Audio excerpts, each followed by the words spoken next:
Please welcome our resident comedian, Paul Krow.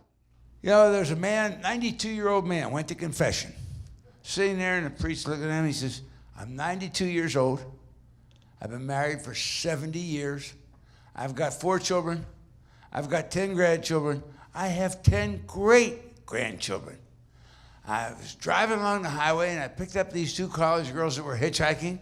I took them to a motel, and I slept with them each 3 times. He said, well, what about your sins? He said, what sins? He said, well, aren't you a Catholic? He said, no, I'm Jewish. He said, why are you telling me? He said, I'm 92. I'm telling everybody.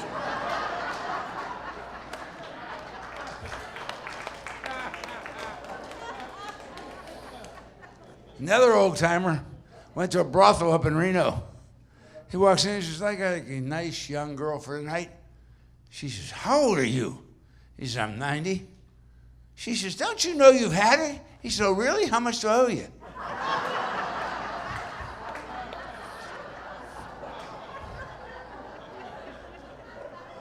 Young lady read in a magazine there was a doctor in India who could give her bigger breasts without surgery. She was very flat-chested. It bothered her tremendously. She decided it was worth the trip to India to see Dr. Mobutu.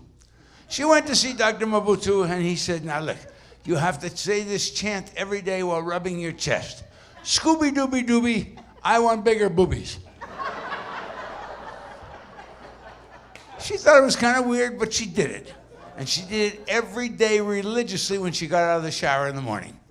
And lo and behold, she ended up with a beautiful, nice rack. One morning, she's going to work, and she gets on the bus, and she said, oh, my gosh, I forgot to say my ritual here. Oh, I'm on the bus. Nobody even noticed. She's hanging on the strap. She goes, Scooby-Dooby-Dooby, I want bigger boobies. And the guy looks up. He says, excuse me, are you a patient of Dr. Mobutu?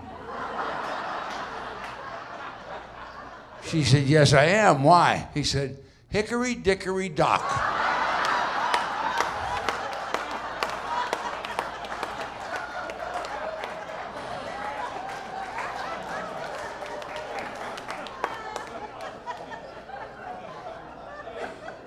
Now we're in Dublin, and sitting in front of a pub is a little man. The rain is coming down. There's water going down the street.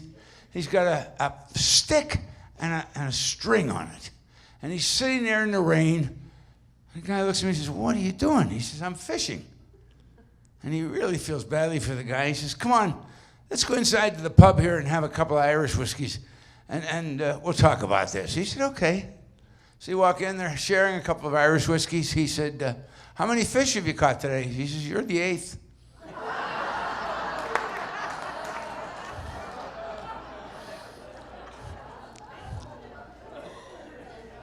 The coroner called the sheriff. He says, I got 3 people here who died.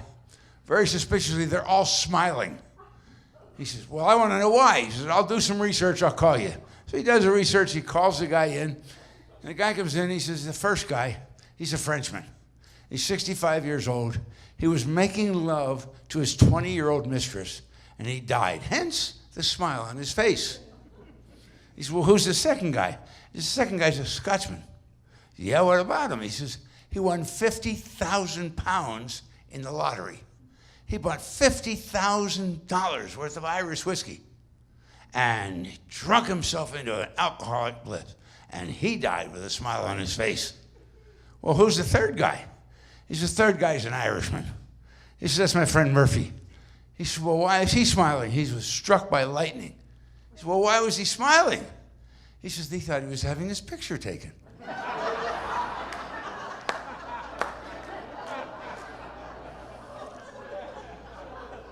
As would happen to any of you, you get caught in the airport, and you got a long layover, and you're sitting in the waiting area, and this woman, very sophisticated, kind of thought she was better than everybody else, California woman. Sitting there saying, introduces herself, they're talking to a very sophisticated, subtle English, Southern woman. Elderly, smart woman. She says, and eventually the conversation gets around to children. She says, well, when I had my first child, My husband bought me a mansion. She said, well, bless your heart. He said, when I had my second child, my husband bought me a beautiful Mercedes-Benz. She said, well, bless your heart. And when I had my third child, my husband bought me this gorgeous diamond bracelet. She said, well, bless your heart. She said, well, what did your husband buy you when you had a child? She said, well, he sent me to charm school. Charm school? Why would he send you to charm school? Well, charm school, they taught me to say, instead of saying, who gives a crap? They taught me to say, well, bless your heart. Dog died. Buddy, 10 years they were together in Ireland. And the guy goes to the priest. He says, Father Patrick, can you help? I'd like to have a mass said for my dog. He said, I'm sorry, we don't do that in the church. He said, you might try down the street to the Baptists. You never know what they're going to do. He said, but we don't do that in the church. He said, okay, I'll do that. And he says, by the way, is $5,000 too much of a donation for that? He says, gee, Mary, Mother of Jesus, why didn't you tell me the dog was Catholic?